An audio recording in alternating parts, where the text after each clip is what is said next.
పువ్వాడ అజయ్ గారు నాకు అక్కడ బీఆర్ఎస్ అభ్యర్థి మినిస్టర్గా అప్పుడు కూడా ఉండే మినిస్టర్గా ఆయన బలమైన అభ్యర్థి అంటే నేను బలమైన అభ్యర్థి. ఎందుకు బలమైన అభ్యర్థి అయితే ఒక సామాన్య మధ్యతరగతి రైతు కుటుంబంలో పుట్టి నేను బీజేపీ జనసేన అలయన్స్లో ఒక ఎమ్మెల్యే అభ్యర్థి అవ్వగలిగా. అదే పువ్వాడ అజయ్ గారు తండ్రి కన్నా పువ్వాడ నాగేశ్వరరావు గారు ఎమ్మెల్యే అవ్వబోతున్నాను, ఎమ్మెల్యే కాదు కదా, ఎమ్మెల్యే అభ్యర్థి కూడా అవ్వబోతుండే. కానీ ఆయన బలవంతురా నేను బలవంతురా నేనే బలవంతురా అని చెప్పిన. తుమ్మల నాగేశ్వరరావు గారి విషయాన్ని మీరు చెప్పారు. తుమ్మల నాగేశ్వరరావు గారు పొంగులేసిన తుమ్మల నాగేశ్వరరావు గారు కూడా ఒక మధ్యతరగతి రైతు కర్ణంలో పుట్టారు. ఆయన 5 ఎకరాల రైతు. ఈరోజు 5,000 కోట్లునే 10,000 కోట్లు పక్కన పెడితే ఒక 5 ఎకరాల రైతు. మళ్ళీ వయసు విషయం దాకా వయసు విషయం మీరు అడిగి 29 సంవత్సరాల వయసు 10,000 కోట్లు ఉన్నాయా నాగేశ్వరరావు గారి దగ్గర? ఒక 30-40 సంవత్సరాల యొక్క రాజకీయ ప్రయాణంలో చాలా సంపాదించుకున్నారు. ఇందాక వయసు గురించి అడిగారు. తుమ్మల నాగేశ్వరరావు గారు 27 సంవత్సరాల వయసులో ఎమ్మెల్యే అయ్యారు. 27 ఇయర్స్ వయసులో. నేనెందుకు అవటానికి అర్హుని కాదు? సో ఇవన్నీ చూసినప్పుడు ఒకటండి, ప్రజలు నేను గమనించినా నాకు అంతకుముందు నుంచి ఇన్ఛార్జ్గా తిరిగింది కాబట్టి పోరాడేవాడే బలవంతుడు, ప్రజల ఆశీస్సులు ఉన్నోడే బలవంతుడు, 1000 కోట్లు ఉన్నోడు బలవంతుడు కాదు, లేకపోతే నాకు 30 సంవత్సరాల రాజకీయ జీవితం ఉందనేవాడు బలవంతుడు కాదు, వయసు బలవంతుడు కాదు. ఖచ్చితంగా ప్రజల ఆశీర్వాదాలు ఉన్నవాళ్ళు బలవంతులు అవుతారు. పోరాడే శక్తి మన దగ్గర ఉంటే ప్రజల ఆశీర్వాదాలు ఎప్పుడు ఉంటాయి. పవన్ కళ్యాణ్ గారు ఓడిపోయే టికెట్ మీకు ఇస్తే దాన్ని ఏదో గొప్ప విషయం లెక్క భావిస్తున్నారు. ఎందుకన్నా మీకు ఓడిపోయే టికెట్ అని మీరు ఎందుకు అనుకుంటున్నారు? ఇప్పుడు జనసేన రాజకీయ ప్రయాణం తెలంగాణలో స్టార్ట్ అయింది. ఇప్పుడు బీజేపీ ఒక జాతీయ పార్టీ, నరేంద్ర మోడీ గారు లాంటి ఒక బలమైన నాయకత్వం దేశంలో ఉన్నంత పార్టీ. ఇప్పుడు కొన్ని ప్రాంతాల్లో తెలంగాణ ప్రాంతాల్లో కూడా ఓడిపోయిందిగా. మరి ఓడిపోయే టికెట్ బీజేపీ నరేంద్ర మోడీ గారు ఇచ్చినారనం కదా. ఒకటేంటి, రాజకీయ ప్రయాణంలో గెలుపొక్కటే మనం కాదు, ఒక లీడర్గా నన్ను ఎస్టాబ్లిష్ చేశారు. ఈ రోజున ఒక నాయకునిగా నా ఖమ్మం అసెంబ్లీ నియోజకవర్గంలో ఎస్టాబ్లిష్ చేశారు. ఎవరో అంత ముందర అంటా ఉంటే నేను అన్న నీకు 2 కోట్లు ఇచ్చుకుంటారు, 1 కోటి రూపాయలు ఇచ్చుకుంటారు అంటే, 1 కోటి రూపాయలు 2 కోట్లు కాదు, నాకు ఇచ్చిన ఆపర్చునిటీ వాల్యూ 10,000 కోట్లు కూడా అవ్వచ్చు భవిష్యత్తు. అంటే ఒక డబ్బుల పరంగా కొలిస్తే 10,000 కోట్లు. ఎందుకు ఆపర్చునిటీ అంటే నాలాంటి ఒక ఆర్థిక స్థితి సామాజిక స్థితిని ఒక విద్యార్థి నాయకుడికి ఏ పార్టీ అవకాశాలు ఇస్తుంది? ఓడిపోయిన టికెట్ అవ్వండి, గెలిచే టికెట్ అవ్వండి, ఎమ్మెల్యే టికెట్ ఏ పార్టీ ఇస్తుంది చెప్పండి? సరే, గెలవటం పక్కన పెడితే మీకు తెలుసు, మీరు కూడా ఉస్మానియా యూనివర్సిటీ స్టూడెంట్ లీడర్స్తో చాలామంది మీరు జర్నలిస్ట్ కెరీర్లో ఉన్నారు కాబట్టి మీకు పరిచయం ఉంటారు.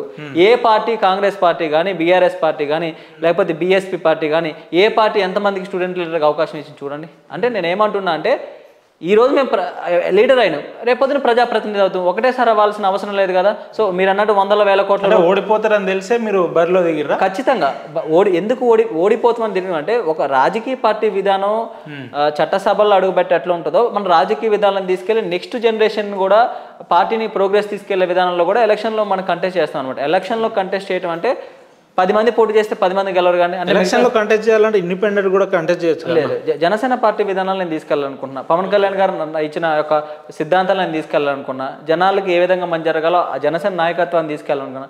దట్టు పవన్ కళ్యాణ్ గారికి సైద్ధాంతిక అభిమానులు కానీ, సైద్ధాంతిక సానుభూతి పరులు కానీ, లేకపోతే పవన్ కళ్యాణ్ రాజకీయ విధానం చాలా లక్షల కోట్ల మంది ఉన్నారు ఈ 2 రాష్ట్రాలు, తెలుగు రాష్ట్రాల్లో. సో దానివల్ల మేము జనసేన దాకా మీరు మాట్లాడుతూ జనసేన సిద్ధాంతాలను నేను తీసుకుపోవాలన్నారు కదా. ఏంటి జనసేన సిద్ధాంతం? ఇటు చూస్తేనేమో ఇటు బీజేపీతో అలయన్స్లో పెట్టడం, అవతల ఆంధ్రాలో చూస్తేనేమో టీడీపీతో అలయన్స్లో పెట్టడం.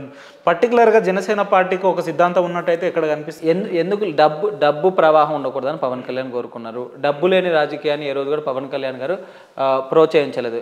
మీ ఫస్ట్ పాయింట్ అడిగారు, యువతకు రాజకీయాల్లో రావాలని చెప్పారు. నేనేమంటున్నా అంటే, ఈరోజు మీరు తెలుగు రాష్ట్రాల్లో కానీ దేశంలో గమనించినట్లయితే, దేశాల్లో మనం గమనించినట్లయితే యువకులకు కానీ సామాజిక ఉద్యమకారులకు కానీ ఏ రాజకీయ పార్టీలు అవకాశం ఇవ్వట్లేదు. అంటే మీరు ఒక దాన్ని సోషల్ మోడల్లో చూడాలి. ఒక పొలిటికల్ సిస్టమ్ను సోషల్ మోడల్లో చూసినట్లయితే మేధావులు, సామాజిక ఉద్యమకారులు, విద్యార్థి నాయకులు ఉన్నప్పుడు వ్యవస్థ ప్రజాస్వామ్యం ఒకలాగా ఉంటుంది. ఈరోజు మీరు తెలుగు రాష్ట్రాల్లో కానీ దేశంలో చూసినట్లయితే కార్పొరేట్ వ్యవస్థతో ప్రజాస్వామ్యం నిండిపోయింది. లక్షల 100 కోట్లు ఉన్న బిజినెస్ మ్యాన్లు ఈరోజు ఇక్కడికి వచ్చేసి రాజకీయాన్ని కూడా బిజినెస్ చేశారు. ఈ మోడల్ని మార్చి మనం కన్నా వ్యవస్థను అవినీతి చూడండి.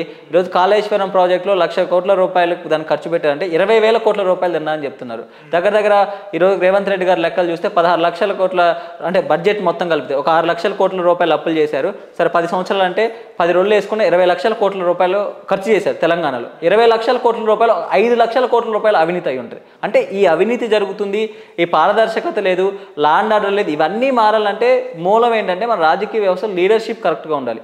ఆ లీడర్షిప్ అంటే ఇప్పుడు గ్రామ స్థాయి నుంచి నియోజకవర్గ స్థాయి నుంచి అన్ని స్థాయిలో నాయకత్వంగా నిబద్ధత ప్రజలకు చేయాలని ఆలోచన ఉంటే ఈ యొక్క మోడల్ని తీసుకెళ్ళడానికి మీరు నాకు సిద్ధాంతాలు అన్నారు. సిద్ధాంతాలు అంటే రైటిస్టా లెఫ్టిస్టా కానే కాదు. ఎందుకంటే ఈ కంట్రీ ఉంది, ఈ దేశం ఉంది.